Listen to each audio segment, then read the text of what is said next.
everyone, welcome to AMC Movie Talk for movie fans. I'm your host, Ashley Mova, and this is the daily show where we give you all of the latest news from the world of movies, plus a little bit of insight into what it all means.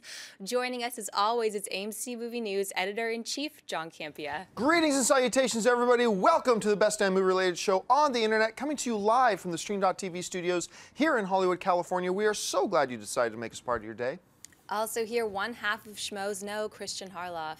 What's going on, AMC fan, and also the newest member of the AMC Movie News. So happy you guys have embraced me the way you have. Thank you so much.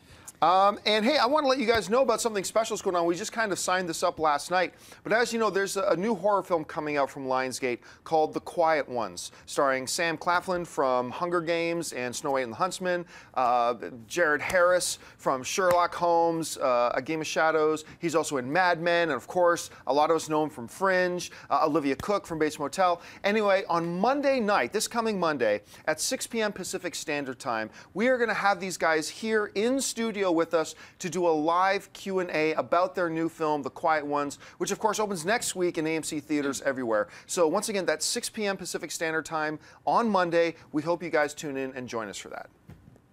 With the upcoming Batman vs. Superman film coming in 2016, director Zack Snyder recently talked about how Batman came to be involved with the project. He said the following: "After Man of Steel finished and we started talking about what would be in the next movie, I started subtly mentioning that it would be cool if he faced Batman. In the first meeting it was like, maybe Batman, you know, who to fight next. The problem is once you say it out loud, then it's kind of hard to go back, right? Once you say, what about Batman, then you realize, okay, that's a cool idea, what else? I mean, what do you say after that?" John, what do you think of Snyder's comments? Well, there's a couple of things. Number one, he's absolutely right. I mean, once you throw the Batman word out there, where do you go from there? There's no going back. Like, once you air it out and put it into the ether, Superman and Batman together on film for the first time in history, then there's no going back. Anything else would just pale by comparison. I like that in these comments, too, he really does confirm that this is Batman facing off against Superman. Because a lot of people have been trying to say, no, they're not going to fight each other. They're both good guys. They're not going to do that. And I keep trying to explain to them, look, Snyder himself said at Comic-Con, this is going to be this guy versus this guy. This is what's going to happen. And with these comments, and when you read his other comments as well from the same interview, he really does affirm that these guys are going to be fighting. They're squaring off against each other.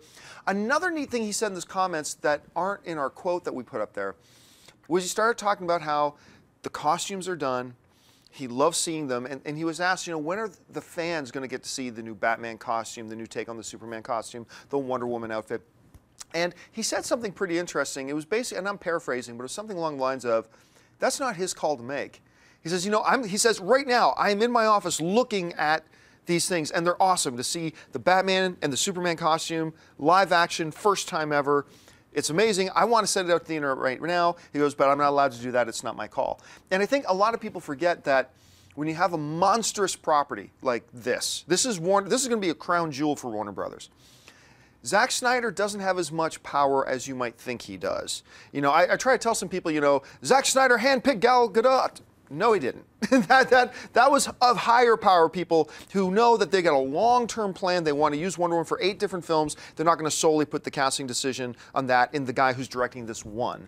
But he's absolutely right. Once again, once you speak it, it's what fans have wanted forever. And no matter what you think of what Warner Brothers and DC has done, no matter what you thought about Green Lantern, no matter if you're somebody who for whatever crazy reason didn't love Man of Steel, because I did, you still have to be geeked out about the possibility of Batman and Superman. So it's cool to hear that. Anyway, you heard his comments. What did you think?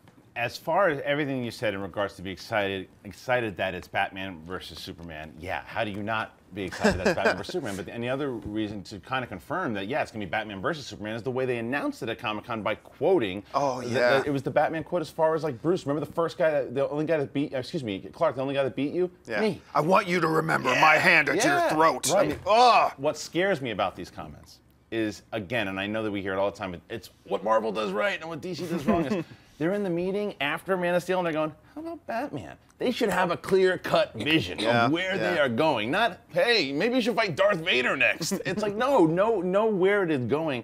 I hope that they now do that too, because sometimes like, oh yeah, and then we're just gonna throw Wonder Woman in there, and maybe we can cast a new Green Lantern, throw him in there too. I don't want it to just be off-the-wall crazy stuff. I want it to be a plan, because a plan means that we're gonna get quality stuff. Everyone's gonna go see this movie. Everyone. But if it stinks, no one's gonna see part 2. No, and you remember the comments from David Goyer last week or the week before? David Goyer was being interviewed, and we talked about this on the show, and David Goyer said, yeah, there's not really a plan for Justice League right now. We're not playing. We're just going to do this next movie and see how it goes. And that has been the frustrating thing for me about the way Warner Brothers has been handling their properties. Not exhibiting any confidence. I've said that a million times. It's like, you know what? You're making this Man of Steel 2. Believe in it. Believe it's going to be good. Believe it's going to be a hit, and start planning now accordingly. Not with all this, oh, let's be careful. Let's wait till it's done and then kind of judge where we're going to go. Yeah. You know, meanwhile, Kevin Feige, 2026. You know, we're up to. It's like, come on, guys. We'll put Captain America 3 against us. We don't care. We lose the money. It doesn't matter, because it's going to further our story. We know where our story is going from this. Exactly. Where's your story going? We don't know yet. Know where your story is going. That's it. You have Batman, and here's the thing. I trounce on the way Warner Brothers handles DC quite a bit. But the reality is this, and this is what Warner Brothers needs to realize. As great as all the Marvel films are doing, and as awesome as the Avengers is, and this whole DC cinematic universe, you, Warner Brothers, have the 2 most iconic superheroes in the history of any medium. You have Batman, you have Superman. Now, no matter what Marvel does, you can always come back and say, yeah, we got Batman and we got Superman. So act like it. Act like it. You've got the 2 biggest bullets in your gun. Act like it. Bully Marvel a little bit. Like just start believing in yourself. For heaven's sakes, Man of Steel was awesome. Believe in it. Believe you're going in the right direction. And start putting some plans together instead of this little frail, oh, we don't know what's going to happen. Let's sit around and wait. It's frustrating. Very frustrating. I'm with you. All right, what's next? Chris Pine's Star Trek is in talks to star in Disney Pictures' real-life naval story, The Finest Hours, which Fright Night and Lars and the Real Girl director Craig Gillespie is in talks to direct. The story follows 2 oil tankers caught in a massive nor'easter storm off of the New England coast in 1952. The ships split in 2, and their crews were thrown into the ferocious seas. The Coast Guard is called in and attempts a rescue. Christian, do you like the idea of The Finest Hours? Sure. A resounding endorsement from Christian Harloff. I mean, again, this is one, I think we've talked about this the last time, as far as hearing a cool premise, but then when you see the trailer, that's what really is going to sell it. And it seems like, seems very similar to the true story that he did about the train with Denzel Washington. With Denzel Washington. So, which I really liked, by the way. Me too. And Chris Pine is a guy that he's a star. I mean, a lot of people didn't like Jack Ryan. I actually enjoyed Jack Ryan, and the reason I liked it is because of him. And I think that he's a movie star. And so to watch him in this type of story, I think could be fun, but I need to see a trailer first, before I judge. This sounds a lot to me like The Perfect Storm with whatever the name of the Denzel Washington, Chris Pine fast train was. Yeah. And I liked both of those movies, and that's what this sounds like. I'm always a sucker for true stories as well. The true stories of human survival and things like that, and based on actual events and all that kind of nonsense. And I like Chris Pine. I like Chris Pine. I think I've loved him in Star Trek so far. I think he's been a really worthy successor to, for the James T. Kirk crown, if you will. And I agree with you. I liked him in Jack Ryan. I'm a little concerned by the fact that, I hesitate calling him a true movie star at this point, because what concerned me about Jack Ryan was the fact that Chris Pine, they put him out there. This is his movie. He's carrying it, and it didn't really attract a big audience. Do you blame him for that, or do you blame the way that it was kind of, not only the marketing, but the writing, it was kind of sloppy, then the tone went all over the place? I don't think blame is the right word. I don't blame Chris Pine for that. I don't think people stayed away from it because of Chris Pine, but I also know people weren't sitting on the fence and went, but is Chris Pine in the lead? Okay, we'll go. You know what I mean? He didn't bring any more people to it than otherwise. But I certainly don't think it's his fault that it didn't do well otherwise. But I think this is a really nice sounding story. This could be a really nice set piece for Chris Pine to show off his chops and kind of establish himself as that movie star. So I'm all for it. All right, folks, we reached that part of the show called Buy or Sell. Here's how this works. In front of her, Ashley's got a few other items in the world of movie news. She's going to run them down. And then Christian and I are simply going to say whether we buy it or sell it. So Ashley, what do we got? The sequel to the 2012 horror film Sinister is moving ahead and will be released in 2015. The director from the original film, Scott Derrickson, is co-writing the script for Sinister 2 and will be a producer on the project but will not return to direct. Some people are speculating he's not returning due to the rumors that he's in the running to direct the upcoming Marvel film Doctor Strange. John, buy or sell Sinister 2? You know, I'm going to very hesitantly buy it. And the only reason I'm going to hesitantly buy it is because of this. I was totally in for the first 2 acts of Sinister. I loved the first 2 acts. The first 2/3 of that film, it hooked me in. It legitimately creeped me out. I thought Handsome Hawk was really good in it, you know, playing the lead in that horror. I just was totally into it. And then that 3rd act, just the wheels came off and it completely lost me. But not so much so that I didn't still walk out going, okay, I'm still glad I saw it, because I really was entertained those first 2 acts. Here's the thing. If they can just correct the mistakes they made with the 3rd act of that film, and you know, we got the same writers coming back, the guy who directed the first is going to write the second. If they can identify that mistake, correct that, I thought the tone they set for that movie was great. So for me, hesitantly, cautiously, but I'm going to give it a buy. I have to sell it only because I never saw the first one. And for me, the reason I would say is it's hard, again, when a movie is successful and they never bring the director back for the second one. I always say that's tough because he's got such a lock on the franchise. And it's not to say other directors can't do it, because they definitely can. I mean, look what, again, Matthew Vaughn did with the X-Men franchise. You know, so it can happen. I would like to see the first one. I like Ethan Hawke. I hear great things about the movie. I have heard that the ending falls apart from a lot of people. But again, depending on if the team is back, the same old story, if the team's back and knows what they're doing, then I could go over to the byline. And you've mentioned you're not really a horror guy. I'm not a big horror guy. Right, no. so this one didn't really appeal to you in the first place. No, for me, I just feel horror is the laziest of the genres. Sometimes, this one could appeal to me because it seems like it has more detail to it. Right. I loved The Conjuring. Like movies movies that have detail. It's not so much that I don't like movies that just are made for $2 million and just know that they can rip off audiences, so they do the same generic beats and like that kind of stuff. That's not my style. I like the other one, the one with that just came out recently. It was like a kind of a spoof on horror films with Shanus. I can't remember the name. I'll think of it halfway through the show. But I think the genre itself can be lazy sometimes. All right, what's next? A new trailer for the upcoming Lionsgate horror film The Quiet Ones has hit the web. A university student, Sam Claflin of the Hunger Games Catching Fire, and some classmates are recruited to carry out a private experiment to create a poltergeist. Their subject, an alluring but dangerously disturbed young woman, Olivia Cook of Bates Motel. Their quest to explore the dark energy that her damaged psyche might manifest. As the experiment unravels along with their sanity, the rogue PhD students are soon confronted with a terrifying reality. They have triggered an unspeakable force with a power beyond all explanation. The Quiet Ones hits AMC theaters on April 25th.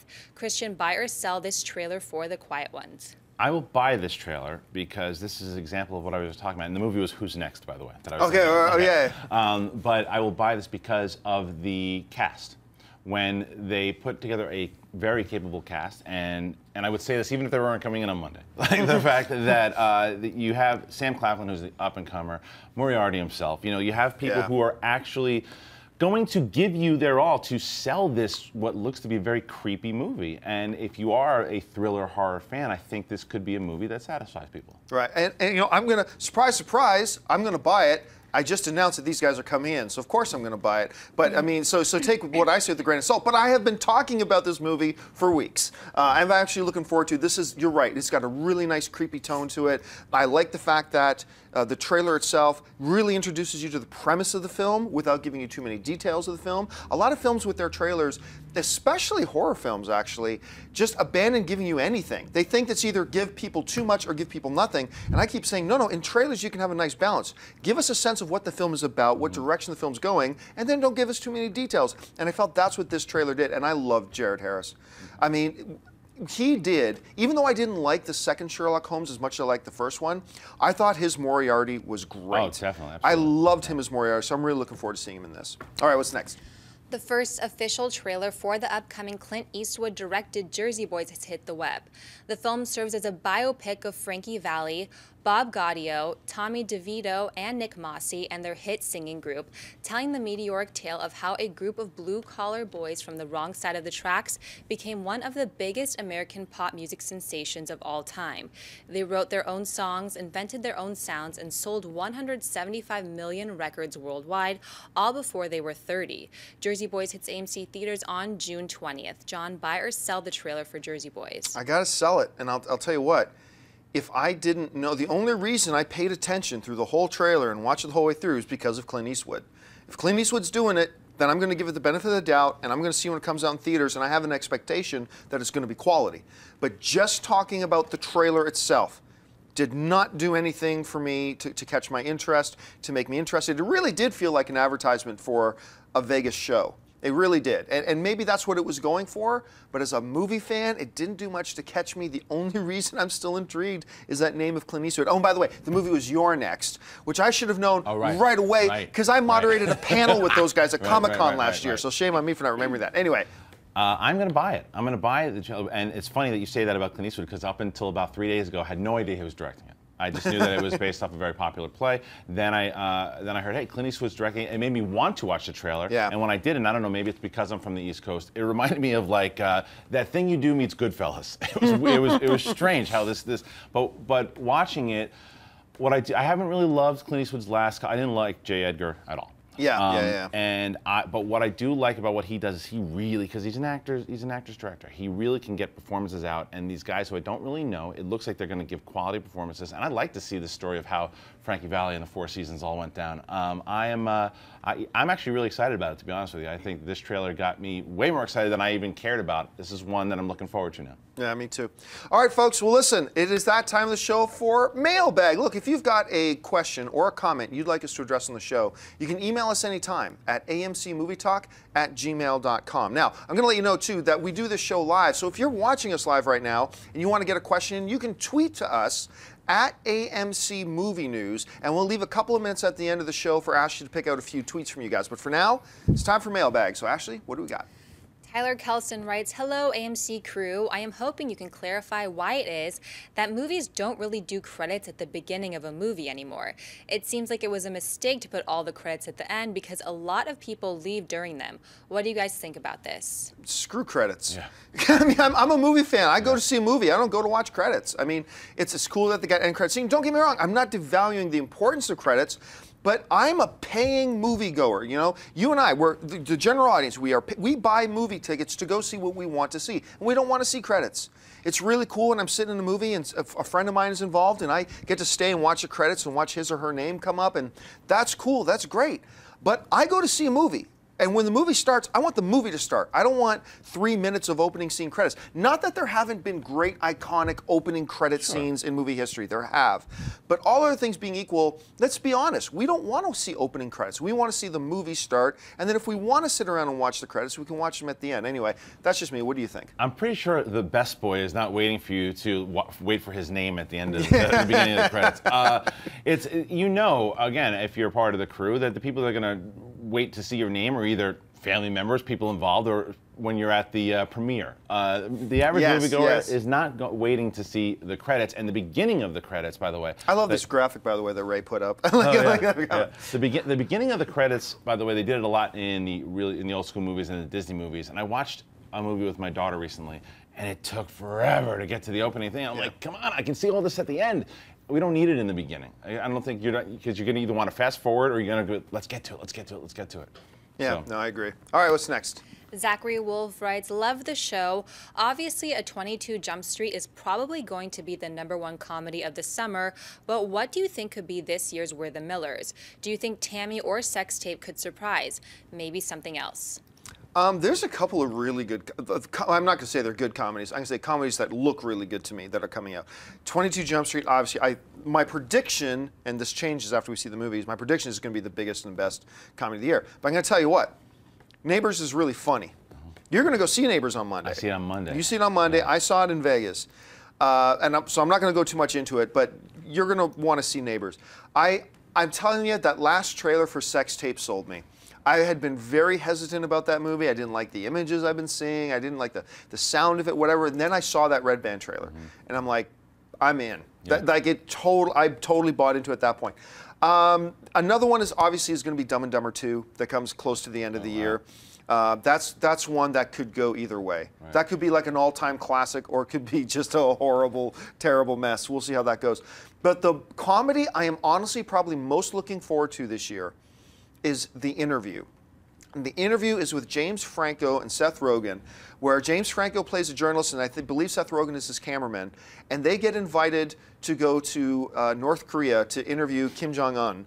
And then the CIA recruits them before they go on their trip to assassinate the leader of North Korea when they go. Spies Like Us. Yeah, it really is Spies yeah. Like Us. This to me sounds awesome. I Yeah. think this could be wonderful. So I'm keeping my fingers crossed for The Interview, but certainly a lot of really good comedies coming up. What are you looking forward to? Well, I mean, out of the summer movies, as far as comedy goes, I actually think Neighbors is going to be the one of the summer. I really do, and I haven't even seen it yet. But from what I'm hearing, the buzz and what this team has done so far, I mean, look at This Is the End. I listened to an old interview that I had done, and I was talking about This Is the End. I'm like, it sounds so silly and stupid. I laughed so hard in This Is the End. I loved that movie. And now what they're doing with this, and Zac Efron's going against type, and it looks like a lot of fun. I think Tammy, you can't count Tammy out. Whether or not I'm going to like it, I have no idea. But Melissa McCarthy is a juggernaut in comedy right now. And so, but yeah, you have to think 22 Jump Street is the top contender, but I still think Neighbors is going to that much. And I don't think Dumb and Dumber 2 is going to be as good as we hope it's going to be. Oh, don't say that. I'm sorry. Oh, don't say that. All right, folks, listen, we said we'd leave a few minutes at the end to take your questions on Twitter, and we are. So once again, if you're watching us live, you can tweet in some questions to @AMC Movie News.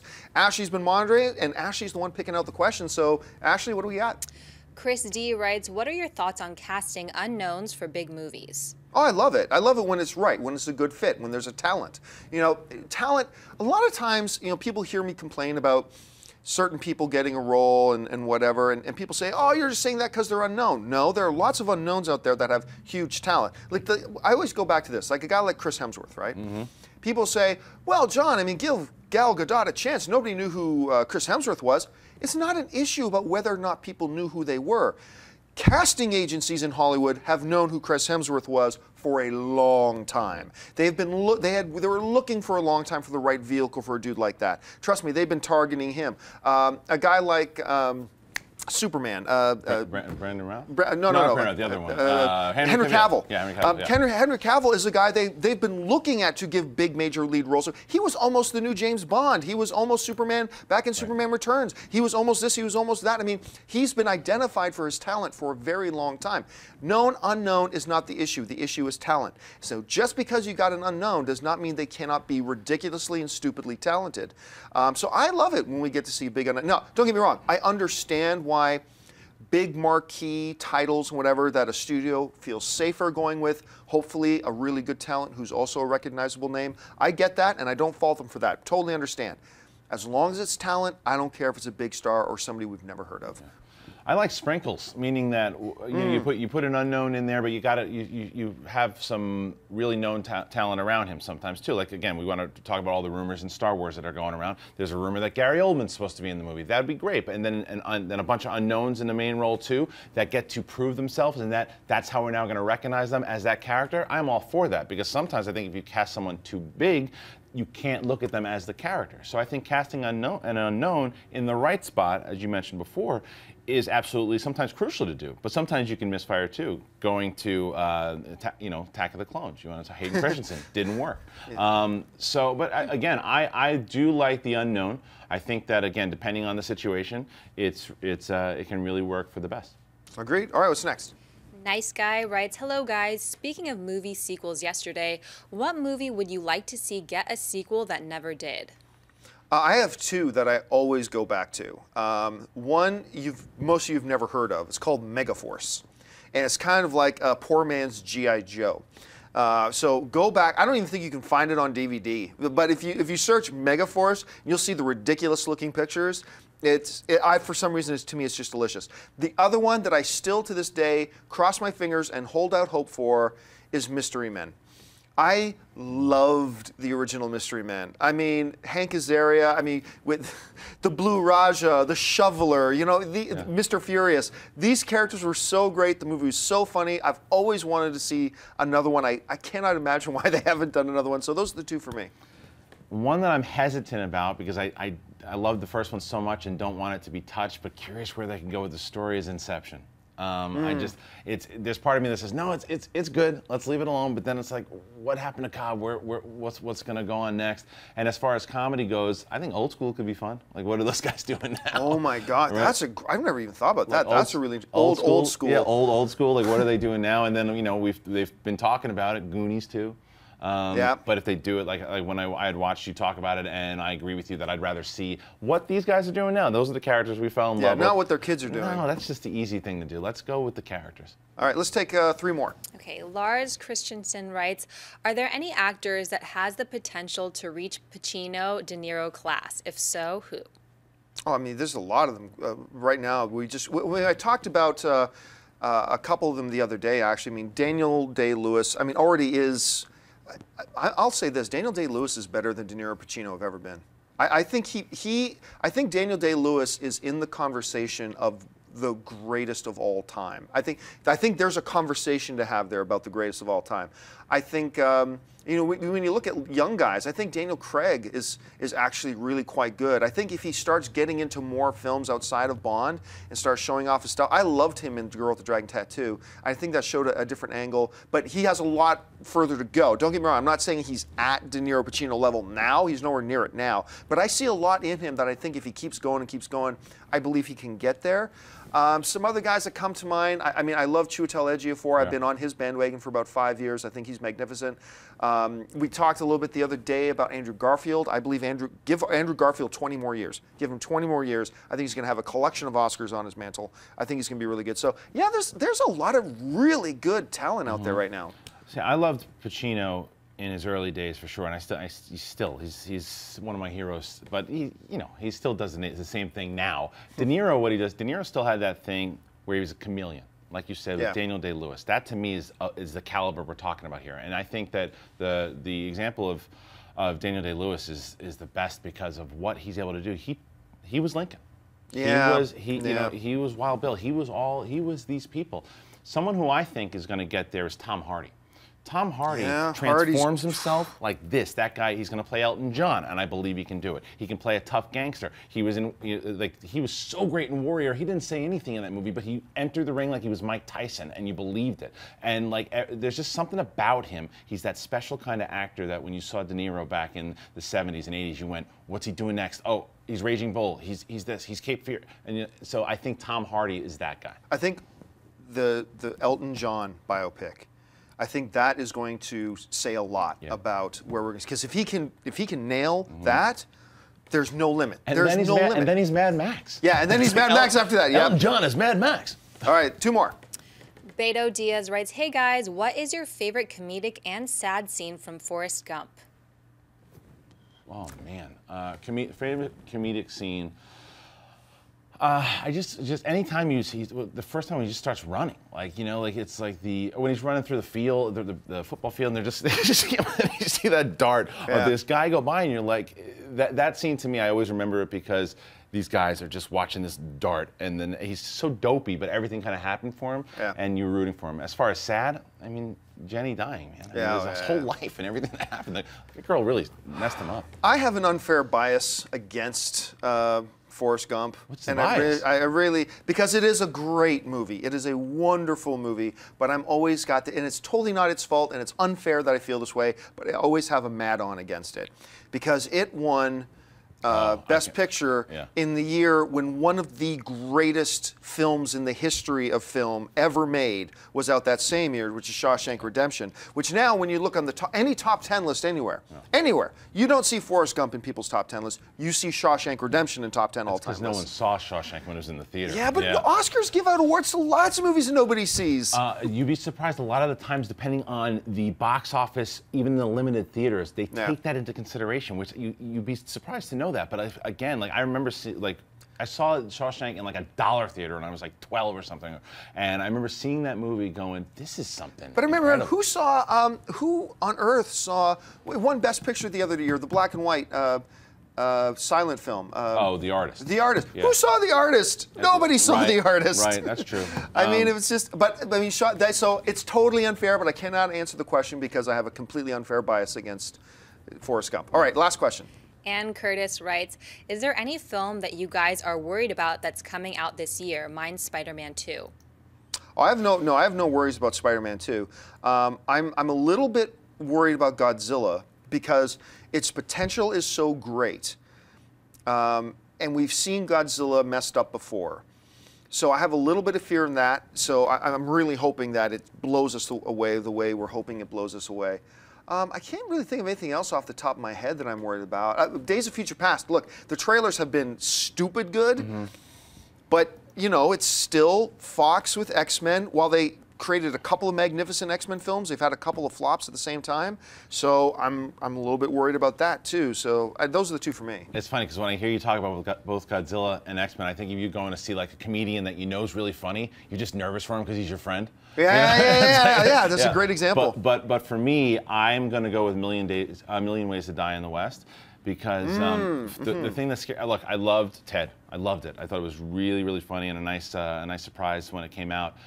I just don't know how Seth MacFarlane is as a lead actor. That is what we haven't really seen anything. No, and I don't know. Is it one of these cases of a guy who just wants to be in the spotlight all the time with his writing and directing and everything to it? He might surprise us, but that's what makes me nervous because I want it to be so funny. The trailers for me haven't really done it for me yet.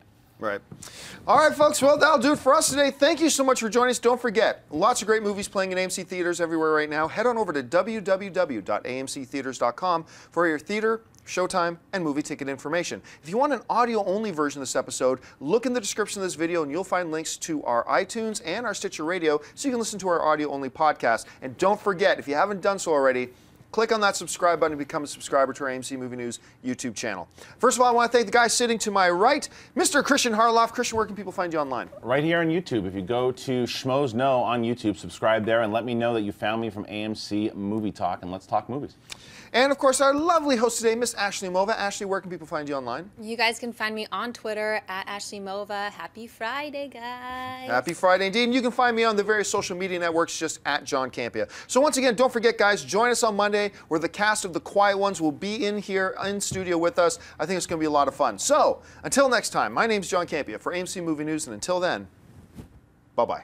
Hey everyone, if you liked this video, click that thumbs up button and make sure to subscribe to our AMC Movie News YouTube channel. It's free and helps you stay up to date with all the latest movie news, as well as our daily AMC Movie Talk show.